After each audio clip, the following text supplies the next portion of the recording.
Les vraies voix Sud Radio, ça fait du clic sur les réseaux sociaux. New York, novembre 77, Pelé vient de jouer son dernier match. Football. Un seul homme est surnommé le roi du football, Pelé. On regarde dans l'histoire, les meilleurs, c'était des Noirs et des Arabes.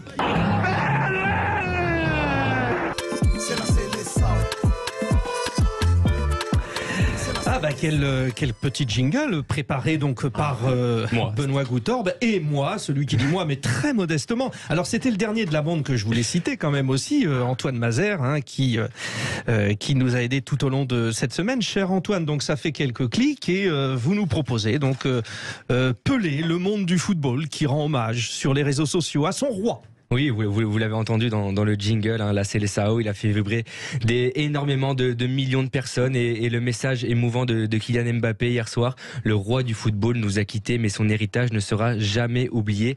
Repose en paix, roi, avec en légende une photo en noir et blanc montrant les deux joueurs côte à côte lors de leur première rencontre. C'était en 2019. Écoutez ce que disait déjà Kylian Mbappé quand on le comparait au roi Pelé.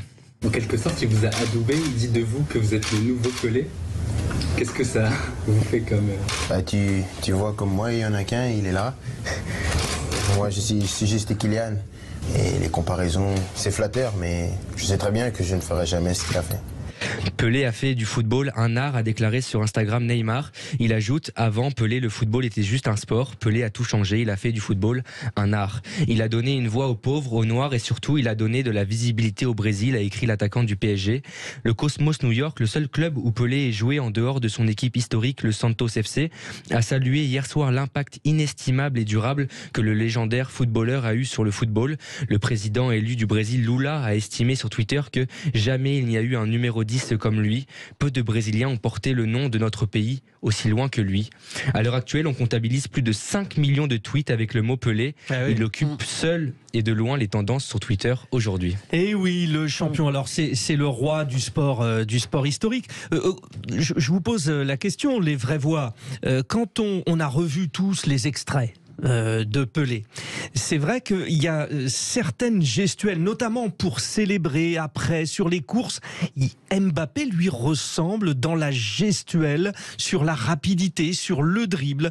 En revanche, sur l'intérieur de la surface de réparation, c'est peut-être un peu plus Maradona. Qu'en pensez-vous, Philippe Bilger ? Vous êtes beaucoup plus doué que moi en foot. Je ne trouve pas que Pelé... Même Mbappé, je pense, c'est le futur Pelé. Hein. Oui. Entendons-nous, il n'y a pas l'ombre d'une critique. Mais Mbappé, je suis surtout frappé par cet avantage qu'il a sur tous les autres, une rapidité... extraordinaire qui fait... On peut développer sur Pelé ou vous nous donnez la parole encore après ? Non, mais allez-y, parce que sur Pelé, moi justement, j'ai vu de la rapidité. Moi, je vois plutôt une souplesse phénoménale. Il fait aller vite aussi, entendons-nous. Mais je suis frappé surtout de voir que cet homme, à la fois footballeur génial, une personnalité éclatante, malgré quelques petites polémiques, il termine ses matchs en 1971. Il reste dans la tête des gens de manière phénoménale. Et deuxième élément qui m'a beaucoup touché, c'est à peu près le footballeur, le seul au monde dont on parle presque plus des buts manqués, mais de manière éblouissante que des buts marqués. Il en a marqué plus de 1000. Hein. Oui. Corinne Tapiero, vous connaissez en football autant que moi en danse classique. Simplement, Pelé a été ministre des Sports. Rien que pour ça, ça vous place un... Alors, moi, je trouve que c'est une légende de toute façon. Depuis toujours, dès qu'il a arrêté le foot, on a l'impression qu'il jouait encore. Il était l'espèce d'esprit qui flottait au-dessus des matchs et l'envie pour beaucoup de joueurs de lui ressembler. Ce que j'aime bien chez Kylian Mbappé, notamment dans ce que vous venez de passer, c'est cette humilité. Et je trouve que c'est pas mal d'avoir des joueurs un petit peu humbles, parce que parfois ils ont vraiment tous la grosse tête. Abdoulaye Kanté lui a fait un bien fou. Oui, pour être un fan de foot, c'est vrai que je regarde énormément. J'ai beaucoup regardé des images de Pelé. Et quand on regarde bien, quand on observe bien, Twitter d'ailleurs, j'ai vu qu'il y avait certains tweetos qui ont fait des petites comparaisons, parce que je pense que Pelé a été un précurseur au niveau des gestes techniques. Parce qu'aujourd'hui, ces gestes techniques, ils datent il y a plus d'une trentaine d'années et sont en train d'être refaites actuellement encore, par certains grands joueurs comme Kylian Mbappé, etc.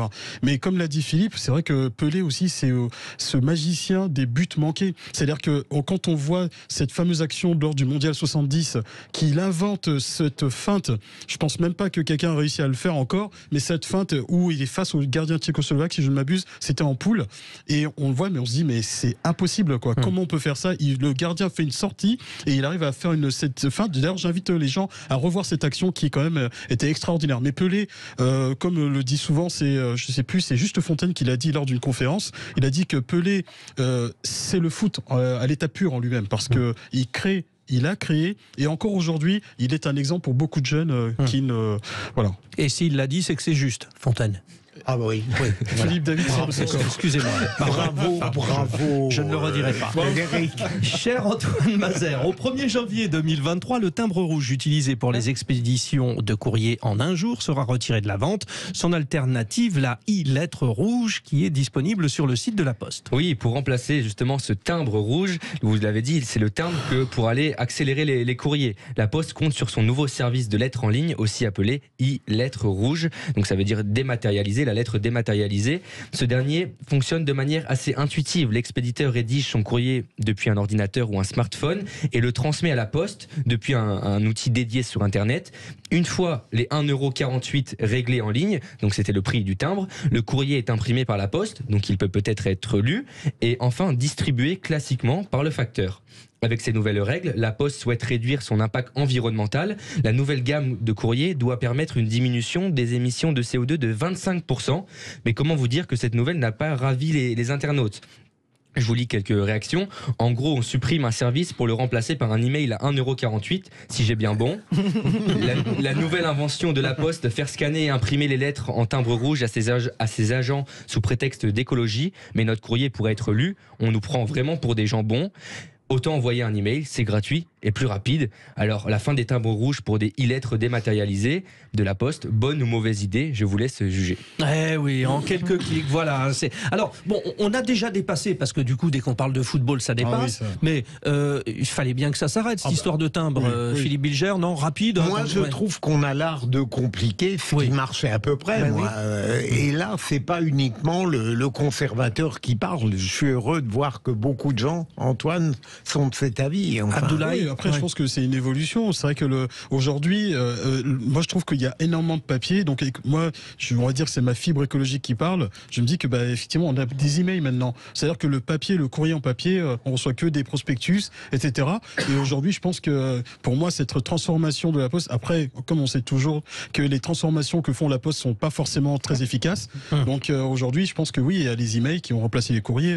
En un mot, vous le regrettez ou pas, le timbre rouge? Moi, je regrette d'abord parce que quand j'envoie une lettre à une administration, je n'ai pas envie qu'elle soit lue par qui que ce soit. Voilà, parce qu'il y aura de la confidentialité. Oui, bien sûr. Surtout quand on les imprime, quand ça va rester sur l'imprimante ou sur la... Non, enfin, je trouve que c'est... Ça fait bizarre. Non, mais c'est une avancée peut-être pour la Poste. Et puis derrière, on va voir combien ça va toucher de postes de facteurs. On a largement dépassé, mais c'est la fête, c'est la dernière de l'année. Dans un instant, le grand débat.